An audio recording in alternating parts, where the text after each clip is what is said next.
now available on Steam. 2 days after release, the first hotfix 1.0, one focused on minor stability fixes, UI tweaks, and some Afrika Korps balance adjustments. Hotfix 1.02 was geared towards GPU crash fixes, aiming to address the largest portion of current crash rates and instability. Hotfix 1.03 focused on campaign progression blockers, crash fixes, and audio adjustments, mainly an improved high dynamic range mix. Hotfix 1.0, 4 targeted performance improvements, tooltips, campaign bugs, and minor tactical map adjustments.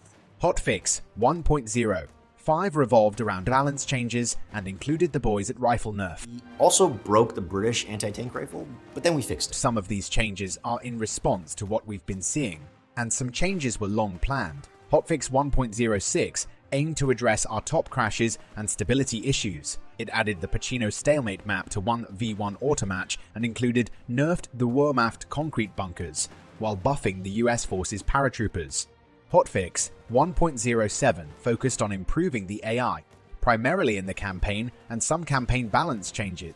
Company of Heroes 3 has been out for a little over 3 weeks. Since launch, we were able to drop 7 hotfixes at a steady pace, so that includes GPU and rendering crashes, campaign and mission blockers, and a few pesky bugs, balance changes, and quality of life improvements. Got rid of some gameplay exploits, and made the enemy more aggressive on the dynamic campaign map. After 7 hotfixes, the first roadmap was unveiled on the 18th March, teasing the first major update 1.1 and showing next priorities to be a couple new maps, balance patches, team colors, and a camera zoom fix. The deluxe pre-order DE was mentioned in passing. Update 1.10 was codenamed Operation Sapphire Jackal. Amongst bug fixes, audio, art, animation, and Wii U improvements, it most notably added challenges, skins, and the store, which had mixed reception amongst the community, who felt other features should have taken precedent. Loiters, Carro Armato tanks, and Pathfinders were also nerfed alongside this update. 2 days after Operation Sapphire Jackal was implemented, Hotfix 1.1 was released, which stopped challenges being completed using modes or tuning packs and corrected South Korean store prices. Hotfix 1.12 fixed several gameplay exploits and heavily nerfed booby traps. Hotfix 1.13 made 12 more cosmetics earnable by the merit currency obtained by completing challenges. This was in response to negative player feedback about the store's implementation and lack of earnable skins. Patch 1.14 was the first major balance update. Some of the more notable changes included boosts to heavy machine guns and anti-tank gun teams and reduced efficiency to forward reinforcement. An updated roadmap portraying the current development priorities was released, showing progression from the previous roadmap and introducing another balance update, player profiles and ranks as new focuses that were in scouting. Sadly, Relic announced they had been impacted by layoffs, which affected 121 employees, which is estimated to be a third of the company.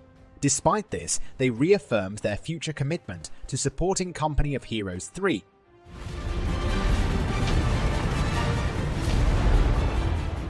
Following the layoffs, a new post-launch strategy was announced and detailed the next updates targeting June-July and a review of future priorities.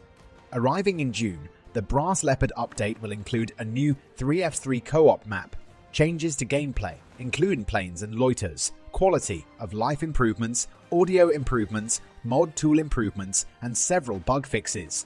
Coming in July, the Emerald Bear update will have a new 3-3 and 4-4 map, balance changes, player profile and ranks, and campaign fixes. Changes to pathfinding will also be involved in this update. It was noted that Emerald Bear is too far along in development to change any of its priorities.